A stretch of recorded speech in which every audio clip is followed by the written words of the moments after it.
अस्सलाम वालेकुम नाज़रीन। इस एपिसोड के आगाज़ में हम देखेंगे रात के वक्त बहरी जहाज़ में एथस सलाहुद्दीन अयूबी से कहता है, मेरे अमीर, वह अभी भी हमें ढूंढ रहे हैं। तो जवाबन सलाहुद्दीन अयूबी कहते हैं, उन्हें ज़मीन में देखने दो, क्या कोई जहाज़ों की तलाशी लेने आया है? तो जवाबन एथस कहता है, बंदरगाह पर सिर्फ हमारा बहरी जहाज़ इंतज़ार नहीं कर रहा, आसपास और भी बहुत से तिजारती जहाज़ हैं, हमें जल्द से जल्द निकलना होगा।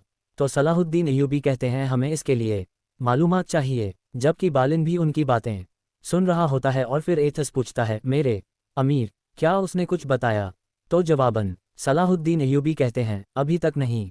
फिर अगली सुबह शमसा काजी फाजिल के बताए हुए ठिकाने की जानिब निकल पड़ती है। लैला और गुलजार भी उसके साथ होती हैं, जबकि जमशेद भी छुपकर उन्हें देख रहा होता है। दूसरी जानिब चाताया अपने सिपाहियों के हमराह काहिरा में हो जाता है। उसे देखकर एक ताजिर कहता है, शहवार ने भी दरगाह की तरह इन काफिरों को हमारी सरजमीन पर कदम रखने की इजाज़त दे दी है, अल्लाह हम पर रहम फरमाए। आगे बढ़ते हुए चाताया कहता है, काहिरा से मुसलमानों की बदबू आ रही है और मैं ये बू बर्दाश्त नहीं कर पा रहा। आगे बढ़ते हुए शमसा उन्हें देखकर छुप जाती है और परेशान होते हुए कहती है, काहिरा में इतने ज़्यादा टेम्पलर क्या कर रहे हैं? इधर बहरी जहाज़ में ओफा सलाहुद्दीन अयूबी के पास आता है और उनसे कहता है, मेरे अमीर, मैंने कप्तान से बात की है, आपके हुक्म के मुताबिक उसने जहाज़ को रवानगी के लिए सब कुछ तैयार कर लिया है। उसी लम्हे अदिस वहाँ पर आता है और कहता है, मेरे अमीर, हमें शाम से खबर मिली है और एक खत सलाहुद्दीन अयूबी को दे देता है। खत पढ़ने के बाद सलाहुद्दीन अयूबी कहते हैं, फौज रवाना हो गई है। अमीर शीराक और यारू की बाबीन के करीब इकट्ठे होंगे। काहिरा जल्द ही जंगी सिपाहियों से भर जाएगा। ये सुनकर उनके साथी बहुत ज़्यादा खुश होते हैं। इधर काहिरा में शहवार कहता है, काजी फाजिल ने खलीफा के महल में पनाह ली है। हाँ, वह सोचता है कि मैं उसे वहाँ से नहीं ले जा सकता। बस मेरा इंतज़ार करो, मैं जानता हूँ कि क्या करना है। क्या बादशाह एमलिक की जानिब से अभी तक कोई खबर नहीं आई? कुछ ही देर में चात लियोन गुस्से के साथ दरवाज़ा खोलते हुए अंदर हो जाता है और पूछता है, शहवार, क्या यह तुम हो? और शहवार कहता है, हाँ, और तुम? तो जवाबन चात लियोन कहता है, अजीम चात लियोन, यहाँ का रखवाला। और फिर अपनी टोपी से पर उतारते हुए कहता है, अच्छा तो अब मुझे बताओ, तुमने आखिरी बार अमीर सलाहुद्दीन को कहाँ देखा था? चात लियोन की इस तरह की बदतमीजी पर कोई भी खुश नज़र नहीं आ रहा होता। इधर बहरी जहाज़ में खलील जब बालिन के पास आता है तो उसने खाना नहीं खाया होता। ये देख कर खलील कहता है, तुमने ये बिल्कुल नहीं खाया, क्या तुम्हें भूख नहीं है? उसकी जानिब से कोई जवाब न मिलने पर खलील खाना लेकर वहाँ से चला जाता है। खलील के जाते ही सलाहुद्दीन अयूबी वहाँ पर आते हैं। बालिन उनसे कहता है, तुम्हें अभी तक कोई रास्ता नहीं मिल सका है ना? तुम यहाँ फंस गए हो। मेरे सिपाहियों का क्या होगा? तुमने अभी तक मुझे ये नहीं बताया कि तुमने उनके साथ क्या किया। तो जवाबन सलाहुद्दीन अयूबी कहते हैं, तुम्हारे सिपाही मेरे पास महफूज हैं, अगर तुम वो नहीं बताते जो मैंने कहा तो उनका अंजाम बुरा होगा।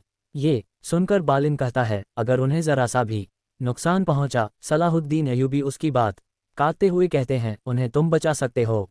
तो बालिन कहता है, बादशाह एमरक अपने लोगों की हिफाजत करेगा, वो मुझे और अपने सिपाहियों को अकेला नहीं छोड़ेगा। तो सलाहुद्दीन अयूबी कहते हैं, मुझे लगा था कि तुम एक ज़हीन आदमी हो, जबकि तुम पशेमान हो गए। इधर कुद्स में आगे बढ़ते हुए सिबिला लॉर्ड गियोम से कहती है, तुम्हारे साथ क्या मसला है? तुम सफ़र के लिए पुरजोश नहीं नजर आ रहे। तो जवाबन लॉर्ड गियोम कहता है, मैं पुरजोश नहीं हो सकता क्योंकि मेरा साथी लौट गए है। तो सिबिला कहती है, हमारे बारे में सोचो और राहत महसूस करो, जल्दी से जाओ और वापस आओ। और फिर लॉर्ड गियोम उससे मोहब्बत करते हुए कहता है, मैं जब वापस आऊँगा तो सब कुछ मुतफावत होगा। और फिर लॉर्ड गाय उनकी जानिब बढ़ ही रहा होता है तो विलियम उसे रोकते हुए कहता है, रुक जाओ, मियाँ बीवी को अलविदा कहने दो। तो लॉर्ड गाय कहता है, गियोम वह अकेला नहीं है जो जा रहा है, हम भी तो जा रहे हैं। तो विलियम कहता है, तुमने उस लॉर्ड गियोम को बाहर निकलवाया जिसको तुमने जदान में भेजने की भरपूर कोशिश की थी, आखिर क्यों? तो जवाबन लॉर्ड गाय कहता है, कुद्स की फिक्र करना सिर्फ आपका काम नहीं है विलियम, सब कुछ बादशाही के लिए है। ये कहते साथ ही लॉर्ड गाय आगे बढ़ जाता है तो पीछे से विलियम कहता है, बादशाही के लिए या फिर बादशाह बनना? आह लॉर्ड गाय, जबकि बादशाह मलिक के किले की बुलंदी से ये सारा मंजर देख रहा होता है। उसी लम्हे एक सिपाही उसके पास आता है और खत देते हुए कहता है, हमें जासूस की जानिब से खबर मिली है। खबर पढ़ने के बाद बादशाह एमलिक गुस्से से कहता है, नूरुद्दीन, तुमने जो फौज शाम से भेजी है तुम उसे देख नहीं पाओगे। इधर काहिरा में चात लियोन उस गोदाम में होता है जहां से सलाहुद्दीन अय्यूबी ने बालिन को अगवा किया था। उसके सिपाही एक शख्स को लेकर आते हैं और कमांडर कहता है, गोदाम में मौजूद हर एक चीज़ का जिम्मेदार ये शख्स है। वो शख्स कहता है, मैंने कहा कि मुझे कुछ नहीं मालूम। रुक जाओ, तुमने पहले ही अफरातफरी फैला रखी है, बस कर दो। तुम और क्या चाहते हो? तो चात लियोन उससे कहता है, मैं तुम्हें नहीं मारूंगा, तुम बस इतना बताओ कि तुम क्या जानते हो। अमीर सलाहुद्दीन, सलीबी सिपाही और गमदूम कहाँ लेकर गए, ये सब कुछ बताओ। मगर वो शख्स फिर से कहता है, मैंने कहा कि मुझे कुछ नहीं मालूम। वजीर के सिपाहियों ने अच्छी तरह से यहाँ की तलाशी ली है और उन्हें यहाँ से कुछ नहीं मिला। ये सुनते ही चात लियोन उसे दबोच लेता है। तो वहाँ आने वाला जौहर कहता है, यहाँ वक्त ज़ाया करने की ज़रूरत नहीं है। बंदरगाह पर मौजूद मेरे सिपाहियों ने खबर भेजी है।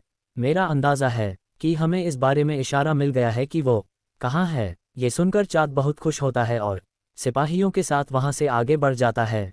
इधर दुकान में मीला जमशेद से कहती है, तो इसलिए काहिरा में उसका अपना घर भी नहीं है। तो जवाबन जमशेद कहता है, मैंने यही सुना है, लेकिन वो काहिरा से वाकई मोहब्बत करती है, वो बहुत मासूम है। तो मीला कहती है, मासूम? तो जमशेद कहता है, मैं तो वो बता रहा हूँ जो लोग कहते हैं। मगर मीला कहती है, वो लड़की हमें सलाहुद्दीन के पास लेकर जाएगी। बालिन की जानिब से भी कोई खबर नहीं आई। वो सोच रहा होगा कि मैंने उसे जानबूझकर फंसाया है। तो जमशेद कहता है, यहाँ बहुत अफरातफरी है, एक तरफ जंगी तो दूसरी जानिब से लीबी। मुझे लगता है कि हमें आपको महफूज तरीके से कैरेट किले ले जाने का रास्ता तलाश करना होगा।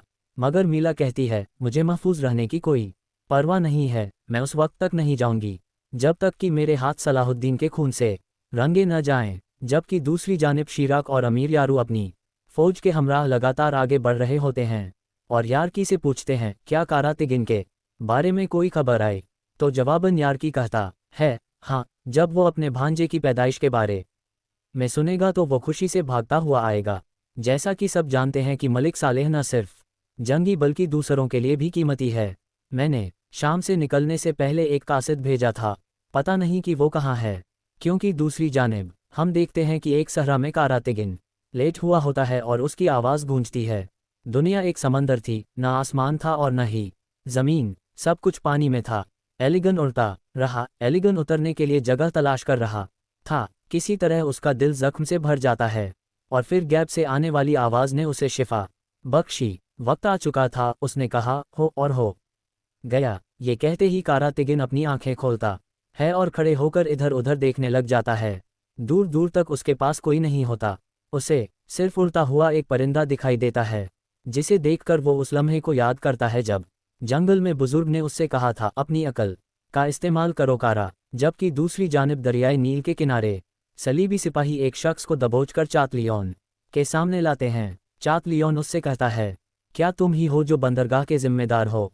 तो वो शख्स कहता है, जी हाँ। चात लियोन पूछता है, क्या तुमने हाल ही में कुछ देखा है? जैसा कि तुम्हें मालूम है कि एक जहाज या कश्ती अचानक रवाना हुई हो, क्या तुमने ऐसा कुछ देखा? तो वो शख्स कहता है, नहीं नहीं। ये सुनकर चात लियोन को बहुत ज्यादा गुस्सा आता है और फिर उसके हुक्म पर सिपाही उस शख्स को लिटा देते हैं। चात लियोन एक बड़े हथौड़े से उसके बाजू पर जोरदार वार करता है, जिससे उसका बाजू टूट जाता है। ये देखकर वहाँ मौजूद लोग डर कर भाग जाते हैं और फिर चाताया अगला वार उसके दूसरे बाजू पर करता है। ये मंजर देखकर जौहर भी हैरान रह जाता है। दोनों बाजू तुड़वाने के बावजूद वो शख्स कहता है, मुझे नहीं मालूम, मुझे नहीं मालूम। और फिर तीसरा वार उसके सर पर होने ही लगता है कि वो शख्स एकदम से कहता है, एक माहीगीर, एक माहीगीर। वो समंदर में कश्तियों को सामान फराहम करता है, वो कुछ जानता होगा, मैं कुछ नहीं जानता। तो चात यूं पूछता है, उसका नाम क्या है? तो वो शख्स कहता है, ईमान, उसकी कश्ती वहाँ पर है। वो शख्स इल्तिजा भी करता है मगर जालिम चात यूं उसका सर फोड़ डालता है।